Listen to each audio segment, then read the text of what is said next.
Owe nyine tumubonereze tutya. Ati enkubuulira. First identify where the problem is. Era nze neeyagala nnyo. Njagaliza abaana bangi political science. Nabandikira akatabo kana aka Bobi Wine. Mu 2017. Victory of Revolution. Nembaga nti Bobi Wine tasaaga. Bobi Wine agenda balitiri kizibu. Legion namba yagitwala. Ninga bavuma muvume. Nze nembaga nti okuvuma Bobi Wine tikiriyo. Era nabawandiikira nti I always tell my friends that when a beautiful woman turns into a barmaid, men of substance avoid her until a border rider follows her. This is so because, unlike a man of substance who fear rejection, a border man is daring and very aggressive. Secondly, the Baganda have a saying that Kisanga attacked. Bobi kakati Bobi Wine yavamu area gye mutasuubiramu. Ye boda man. Najja natwala. Yakwana omukazi wa balo omulungi kuba yitatya muli jekitinga. Bobi Wine became aggressive. Why? See no politician. You know what him. Nga bamulabanga atamininga business. Nga bamulabanga atamininga business. Najja abakolera ekintu tayina structure. Yalita slogan people power. Zezi our power. Slogan kati zeziri modern zezi kuba government. Kasa Uhuru Kenyatta yalese building bridges tetunda hasala ya muwangu hasala na mlaga nti nze kubanga hasala kitu nti fe abana baba na kutwekwatiremu oli building bridges nga kitunda kiri marketable kitunda gundi yagamba Obama yes we can kisoboka netunda waliwo musajja bali bamuyita Bush yagamba nti they came together, they should go together. Clinton ya January goa bonna bayina genda yabakuba ekigo. Slogan zeziku. Moto yo yukozidde. Slogan yekuba. Ne kuwesa obuwagizi. Ne kuwesa obuwagizi kasita slogan yetunda. Nawe kitegezo bamaze okutunda. Kakati bano bali tebategeera tu. Bobi Wine ngatalina structure. Kituufu. Mujjeyo bakusasira bayina value ki.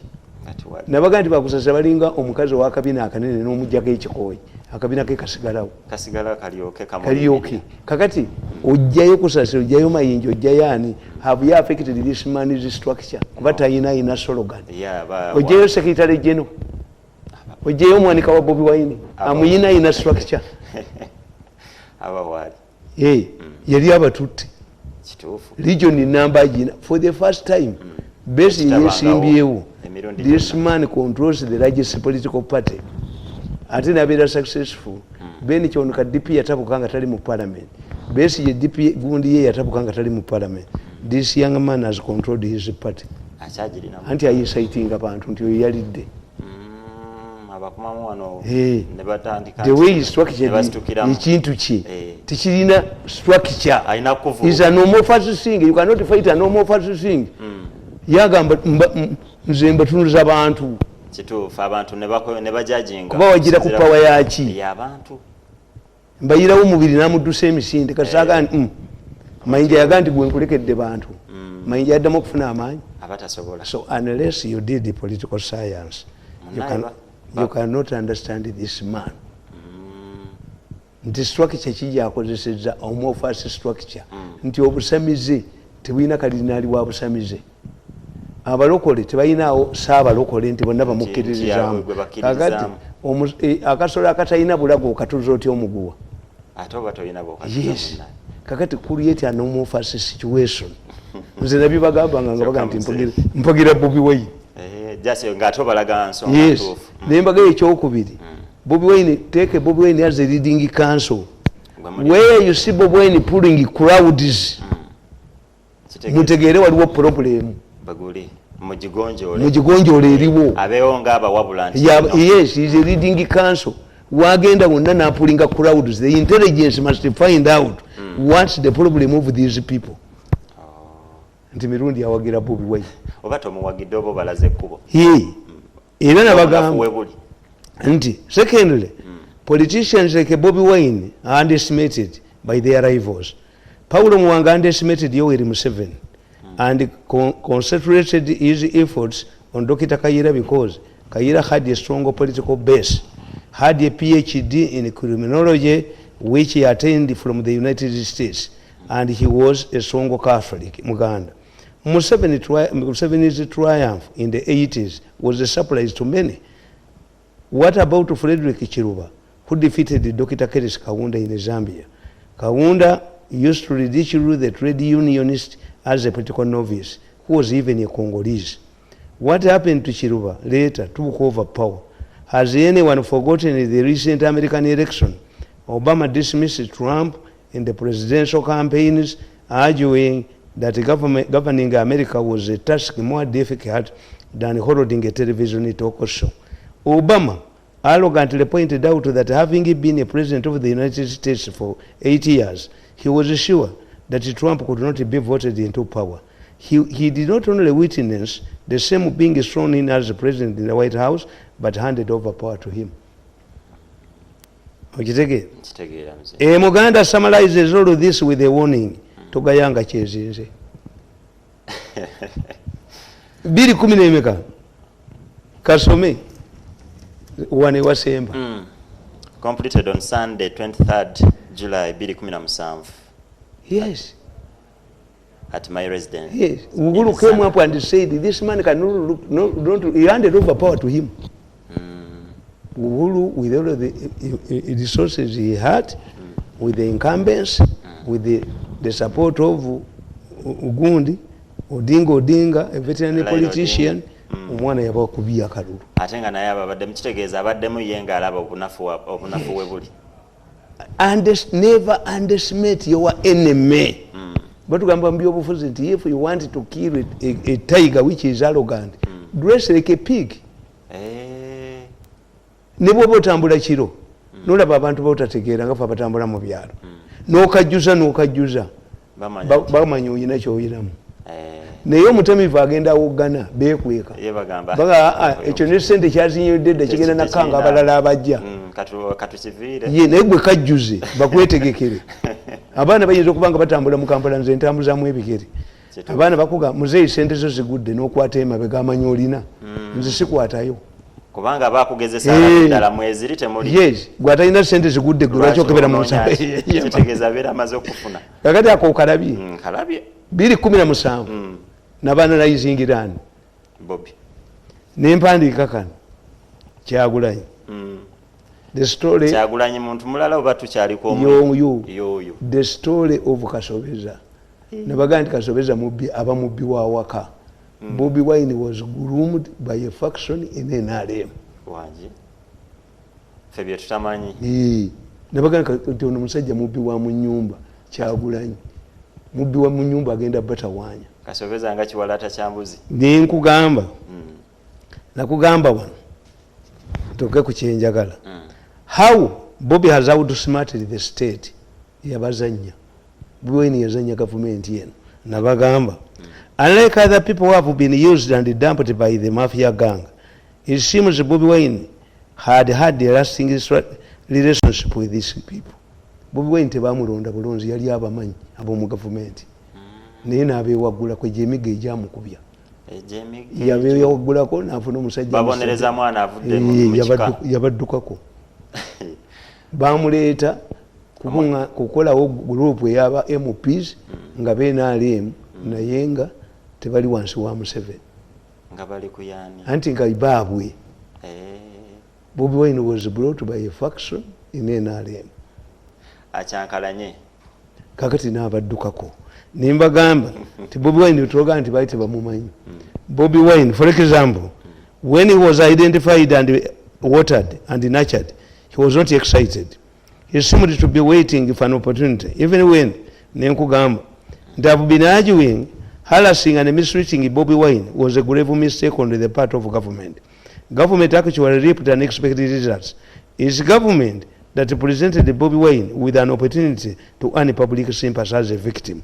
Secondly, when the government wanted to kill his gallas, public resorted to disassociating with other musicians affiliated to government like the Kosaseras.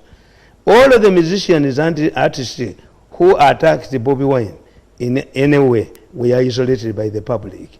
These were further punished by COVID. Bobi Wine must have known that the sharp differences in the government. He agreed to play a role of a kingmaker rather than being a king himself. Sadly, Bobby did not build his political career on money. Many of his supporters do not understand that Bobby Wine is a rich man. This is in a sharp contrast with these people abazimbira ku sente. Bobby Wine abantu bamanyi nti mugagga nnyo. Bwe bagalawo galaazize bamuwa sympathy abantu batandika okuba kusasira obucupa bw'omusolo nabo ne bawagaana okuyimba. Olw'okuba baganyo twabiraba wano obucupa nga bamuguluminga baganye galaazize. Electoral Commission bamukubidde mu Electoral Commission mwennyini chairman tayogedde. Bamugakkiriza genda consulting abantu bamukubye tear gas. Kitegeeza mubanga yes.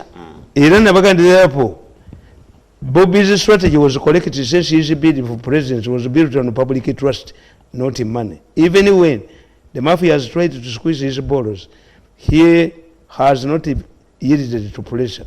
Bobby Wine is also a Iraqi man. Politics and soccer are determined by Iraq. Bobby Wine wa mukisa, ne Museveni mukisa. Politics is determined by Iraq. Base yava one, nagenda mu America. Nagenda yali akyatambula mu bakulembeze bonna ne bakuba Twin Towers ne badda ku byabo. Yagenze Kenya ngaloza nti Odinga ajja kuwangula. Odinga bamuwangudde. Kitegeeza batambulira mu Baferia. Mukisa tewali. Politics, war and soccer are determined by Iraq. Alina emikisa mingi. Era Napoleon buli yabanga agenda okusindika abantu bebweru nga abajazi amala kibera mikisa gyabwe. Nkugamba with the assistance of the mafia who are his mentors, Bobby Wine has taken advantage of government mistakes. For example, although government has a good case for not holding mass rallies during campaigns, the population does not know this when no clear explanation.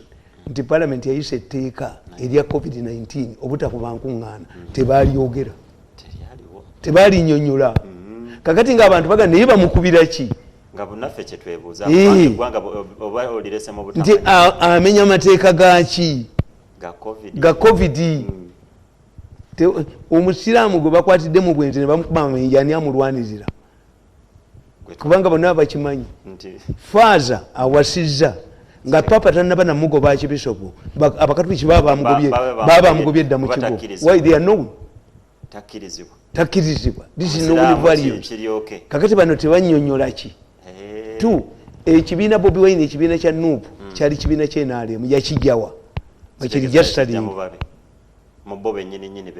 yes.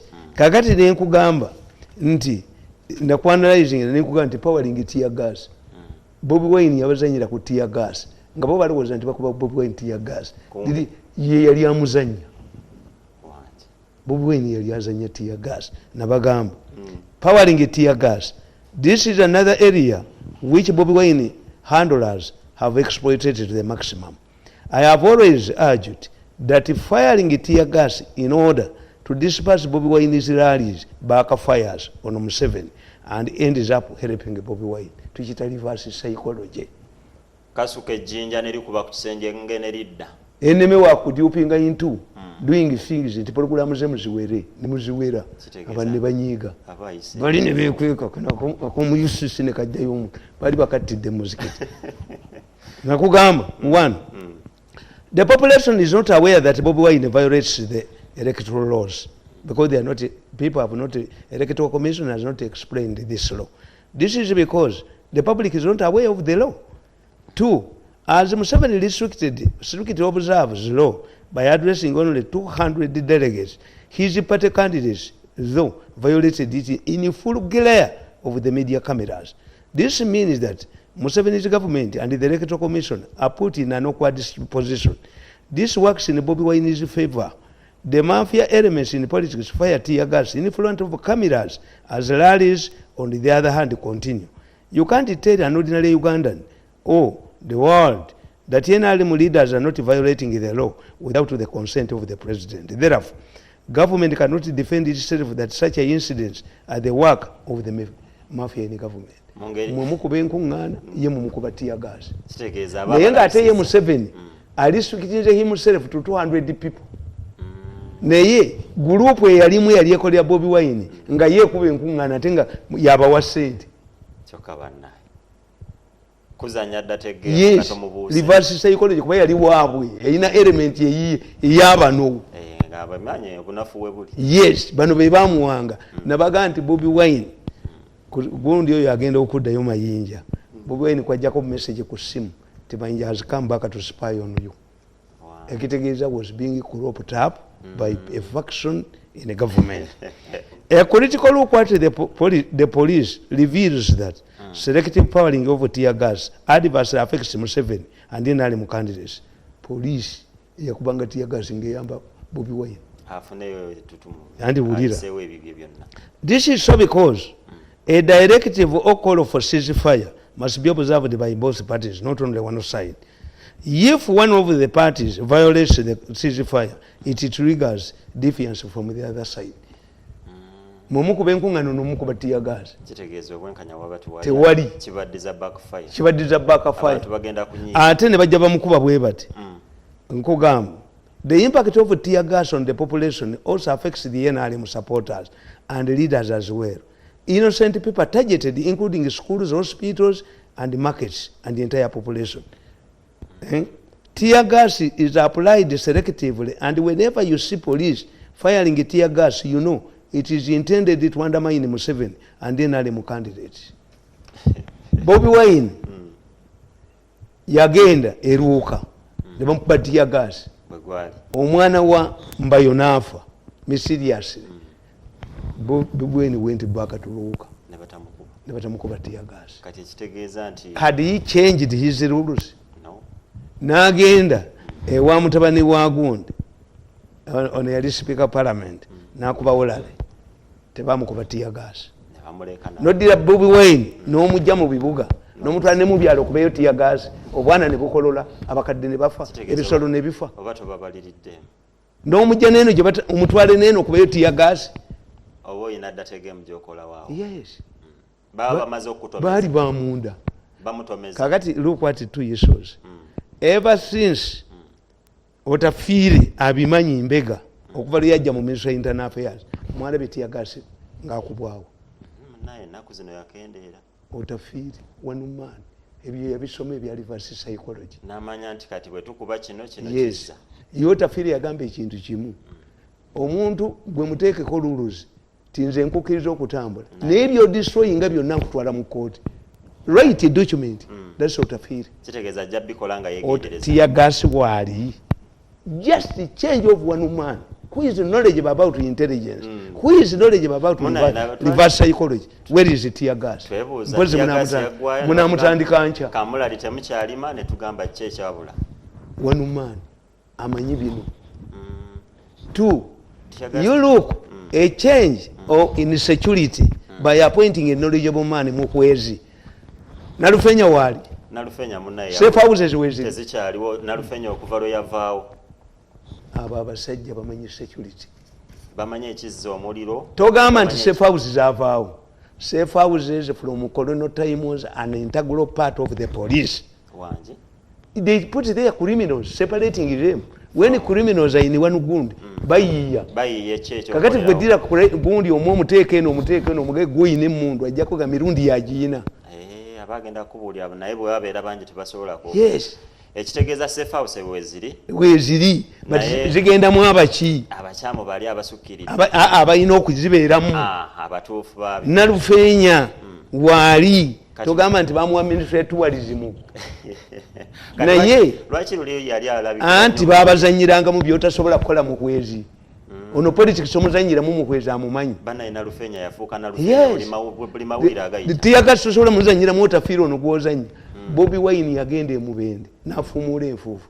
Naye yali omukuba minisita abava mu kitundu ekyo yagamba poliisi wange temukubayo tear gas era tebamu kubanga yali amaze okutegeera ti tear gas backfires onuki.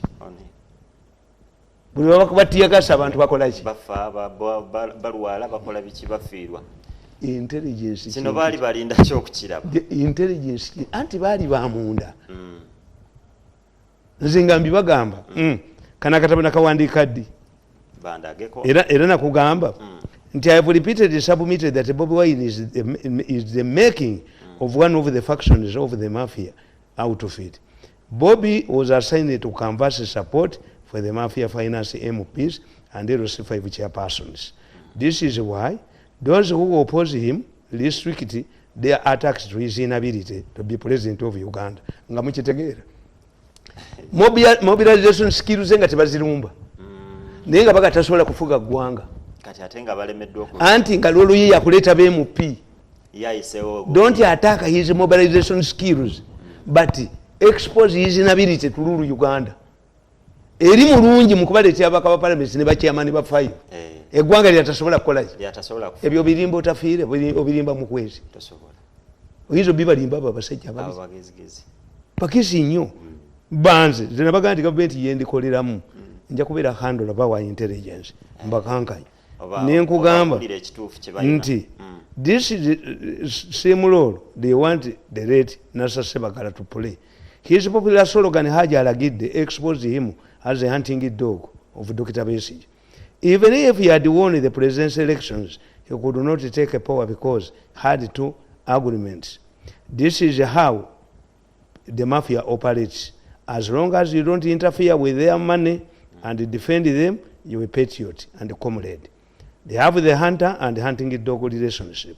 When it comes to money, the hunting dog must be ejected and replaced with a trusted comrade from the mafia camp.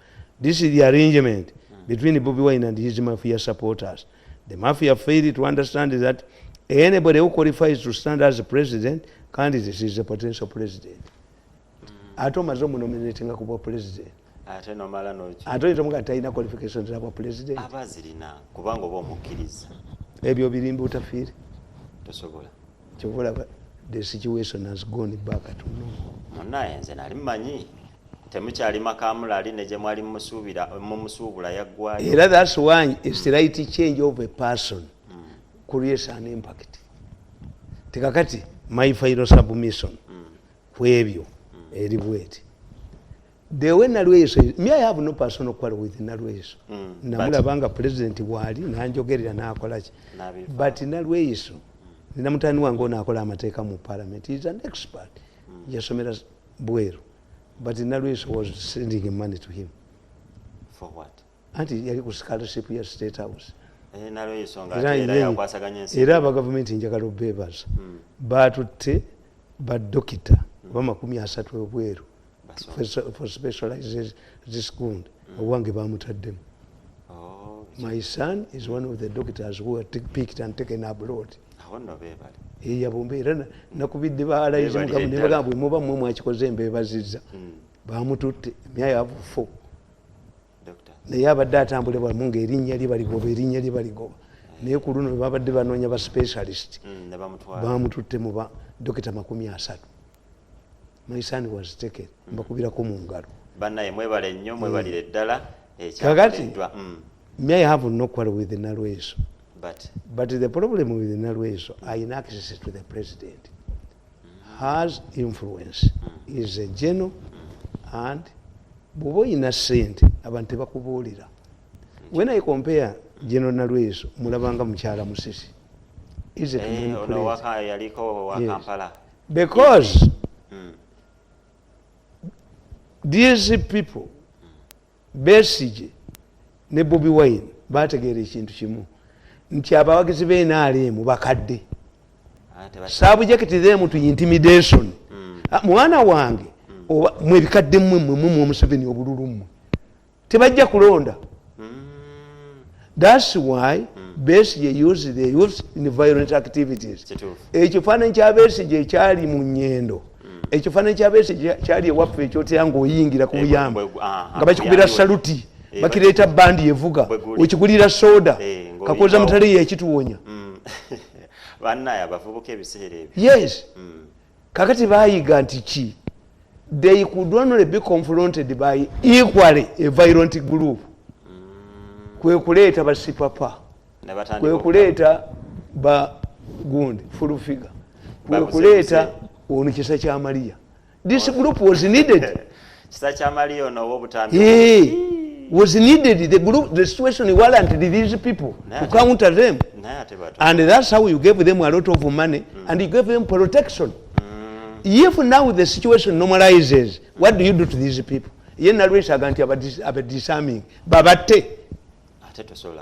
Yes, no.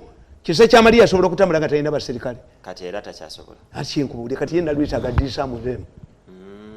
Bobajjako bakukolera loolo. Negwa. You needed them at that time. Babafuule kondomu nti olumala ogikoze. Kakati if you needed them at that time, now the situation has changed. Nalwisa is a general. Atunuulire. Have you ever seen a court martial session at the front line? Oyinza okudya court martial n'ogiteeka ku front line? Tekisoboka.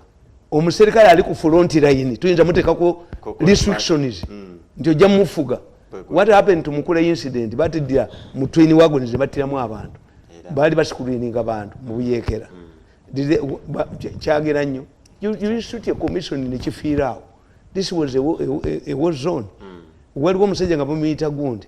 Twamuyita ngaani? Suicide. Bamu okutwalira abajaasi mu bus n'azitemako ebyowaggulu. Kubanga tayagala bamulita n'agenda wa Museveni n'amugamba nze nnyinza okutwalira bwe tugwa mwambuse tufe tugwewo. Kitegeeza muba muweddewo. Yazitema. Basobola okufuna was he court martialed? Nalwesa agende adawuni roadinge bajje n'aba Geno Wairento mu Indonesia kyeyakola West Timor, Geno MacArthur eyaleeta the Colonial War, ne Kano Oliver North eyali mu mulembe gwa Reagan. Abeetegereze bye baakola. Nalwisa atunuulire, why did America develop Thailand for prostitutes? Only the soldiers on their way to Vietnam bayinanga okuddamba amalaya okusooka okwesanyusa okomawo nga nalwisa atunuulire, why the Japanese mobilized South Korean women mu Second World War ne babatwala mu tent. The Japanese used these women as prostitutes. Kakati at that time you relax military rules because these are people very more situation. I want Nalwesa to tell me whether there has been a soldier in Uganda who has been subjected to a court martial because of misconducting himself or herself at the front line. Tikiriyo. So bano bakisa kya Maria nze temwapa yadde ekikulu ne sente zange mwazirya ne t-shirt zange nakubira bwereere ne mbabanja ne sente zange ne mugaana because the strategy was to suffocate him into poverty ajatwekayirire ne bakulinda nga tolabika. Anti kakati nze ate gwe babwenyabwenyeza emyaka 10 ate nze mbeetondera obwo buba bujozi. No human being can do this. Kakati nze mbaseke nabatunuulira strategy yaabwe tumugobe mu gavumenti agenda arotinge bansabjekiti nze ku media gundi bombardment bakoze batya bankanyuze Kasasiro moved myself from Kasasiro and rebranded myself ninkomawo kati balwanda na programs nakyo kijja kugwa because the consensus is give me money and I can do my things. Erich Mirundi is a nuclear bomb. Am I going to be a perpetual slave? Ninakubera mu new vision. Very slave. I cannot. See sobola. Give the consensus is giving my money. And then kole byange. Mwenda yabagambye ereke mwenda these days. Ibuke musajja mukadde. Mumwesente agende ewaabwe. Kakati what do you do to these people? You used them. They were needed at that time. Yes, categorize them in groups. One, the Sipapa group. Sipapa, it seems, is alleged into Yali Mubi, alleged. Najja yingira mwena ali muna converting because you needed tough people. Like Kasidi Gwanga. Kakati yete yaleka connections ewa. Mabega yazija nazo. Yagenda nazo. Why? mafia organizations, criminal organization bwozivaamu bakutta. Ekitegeeza he had to maintain his links mu criminal gangs. Kituufu nga alina okusigala akwasaganya. Yes, but the question is nti Damulira Damulira sent me a message tinza onkubira bwerere nayita omwana oyo ne mugamba criminality giveemu n'agenda mu maaso. Kakati if you know nti si papa yasigala mubbi, you have a challenge. One, amanya ne musirika. Was he carrying out these robberies without the knowledge of his escort? Ate nalweso nalikogonizing twaba mujjeko confirming baserikale. Kitegeeza mwali mwamuwa obukuumi. Kati olwamaliza okulaba. Kakati if you want to deal with bwobanga oli mugezi tukita situation evaluation, separate Sipapa in 3 ways. The Sipapa who was a criminal, the Sipapa who pretended that he had converted and abandoned his criminal activities, and the Sipapa of today. Kakati Sipapa oli gwe mugamba nti mumuvinyeko evidence ebinkumubye nga yabikola ina protection y'amajjo oyo mumuveeko. Oyo tumusebbali. Musebbali. Yalina security. Oyo yalina security okujjako nga n'abaserikale be mubakola ki? Nabo mubakwata. Kitegeeza be bamukuuma okola. Yes. Was he doing his criminal activities without the knowledge of his escorts? Whom nalwesa has confirmed nti bali b'amagye twaba mujjeeko. You do this song with them. Mwali gambye singa mwafuna abasajja nga ffe ababazi. Twaliga nti we have even found out Sipapa was not having soldiers. They were masqueraders. And we are hunting for them. Kitegeeza nakyo kino kye bakozesezza eky'okujjawo abajasi nti no confirming anti babo. Muba mwekubye. Bw'oyinza okubeera ku mbaga nga mulire mukazi wo n'oyanjula omukazi gwe abaana be yazaalako ebbali. Oba omuswazizza. Forget about to have pass. Oteekawo kino ekiri omukazi. Abaana b'oyanjula be bano. Be babo bakuzaalidde. Yes. Deal with the Sipapa.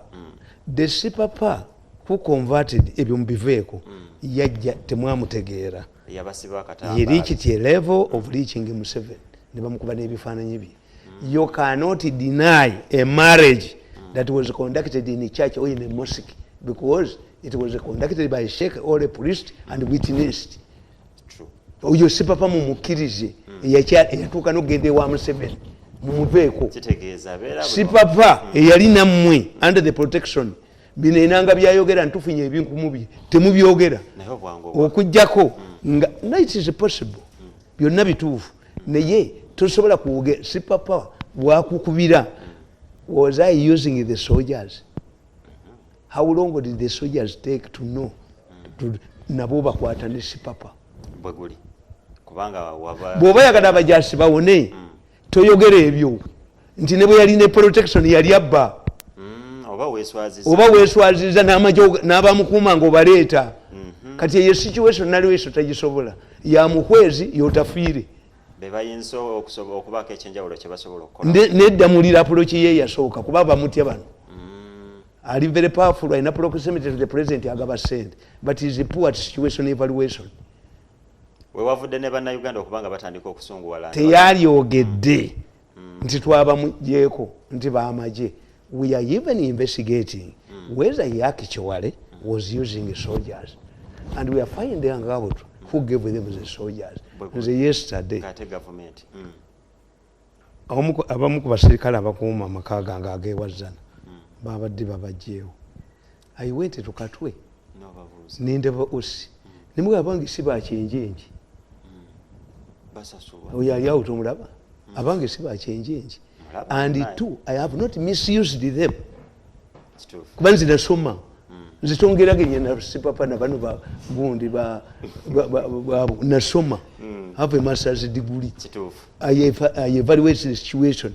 Manyi ti government ejja kutuuka ebasuule nga time yabwe eweddeko nti President Museveni yakozesa bakadogo mu nsiko. Immediately became a legitimate government. Bakadogo yabazza mu ssomero. It was illegal to use young boys in the army. Lolo yabwe bali bagikoze eki. As long as he was not in government, yali asobola okukola ebintu byonna. But now he is in government, cannot, he is free to recruit. Amme recruiting abantu. ekitegeeza bakadogo Museveni agamba mu kitabo eki ti nayina abatalina mundu betwayitanga bakomando nga bo balinda afudde ne bamujjako emundu. Can you do it now? It is a legitimate government. Time recruitment and national recruitment is announced and people come. So we evaluate the situation. Nti kakoza mutale yakubanga abantu emiggo. Yes. Gundi kasirye gwanga yakola kefujjo nakube motoka nakola ki. Kati when the situation normalizes yetategeera nti ekikere bwe kiba amazzi ekidiba kigenda kikendera naye ekyo tekimanya nti n'olunaku olumu kakati ffe tumanyi purposes ti Idi Amin yagenda Kenya n'abeera buluto nnyo ku mawumawu baali komeninga babugobe mmaje Obote n'amulemera kiyizirole eri ku mawumawu yali ekoze eki. They wanted the brutal man to instill fear among the mawumawu. When it came to normal times the same British recommended to Obote sack that man. He is unfit to be in the army. Lolo yali ekoze eki. Two, a man like Oyogundi, Namulabya Muvuma ngavuma Nalwezo. What Nalwezo doesn't know, always overlooking, is that this man cannot survive in the public. He will be pounced upon by the public. Kati oyo mumukola mutya kisa kya Maria. Kisa kya Maria mumuwe sente agenda yeba akule faamu ye. Atule yabivemu. Yabivemu. Kubaja Baswade zaddala. Yes, mwamu yeyambi sanga avuma abantu mumulaba. Yakuba n'omwana wange naye nga bamutuma butumi. I have no bond against grudge against him. Wamusonyiwa kubanga yakola batuma mutume. They would have landed on another person. Kati oyo toyinza gwe kugamba nti twabajjeeko ab'amagye babatte bali beetagiza at that time. You need these people to come down to confront the violence abanupu.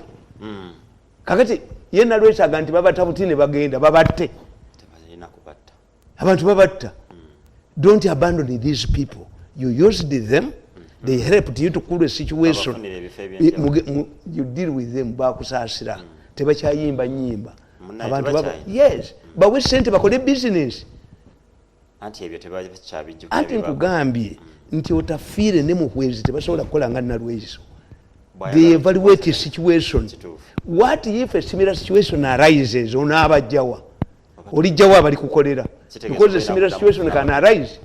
Ngoyina kujjayo bano embeera ebeerawo nga bo bebeetaagisa bakifaalu to come down with the situation. Reward them handsomely. Naye tobajjaako basirikale babatte era bobeera bawaddeyo babajja batta. Ekitegeeza those people need rehabilitation. They need to maintain their security as they merit in society. But you cannot announce to everybody titwabajjeeko ki. Kitegeeza oba bawaddeyo yabadde bakola. Kakati mu bajajingi bajjajjaffe abatalaba ku baminsane babajajinga ne Bayibuli. Ate kisoboka. Yes, judge these people after in the post election their conduct bwe beeyisa obubi awo mubakole ki. I thought that was a damulira approach. Stop misconducting yourselves because the situation that you took advantage of has calmed down. But don't surrender these people to an angry population. Bajja kubatta kuba kati bategedde. Yenda Luisa jana ayogera n'agatu abajjako. When do they need protection? Yes, they need protection, more protection now. Kati basinga n'okujeetaga kyobulaba Ogundi avuma.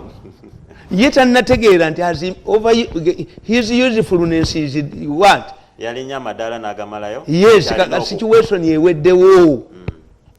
Nze kyembabalira nti I have many examples. Sebirumbi yali musajja wa UPC mu 60s. Sebirumbi nga musajja mugezi gyo kaali grassroots. Obote bwe yagenda Paulo Gundi Amin n'ateekawo ekirabo ky'okuvuma Obote. There was a competition on how to abuse Obote. Then nabagamba I recited a poem for Idi Amin in 1971. Nali mu P3. Yes, I recited a poem for Idi Amin. Ngaze waffe ku kyalo. I became a village celebrity. Wabutandikirawo ku village. Yes. omwana yakuta Amini mu ngalo. Amini yali tagaba bbaasa. Era nabaga nti nze ekyasinga okunsomya ennyo ku kyalo ewaffe kwaliko omusajja nga mumuyita Sematimba. Sematimba yakolanga mu poliisi eya Wingi.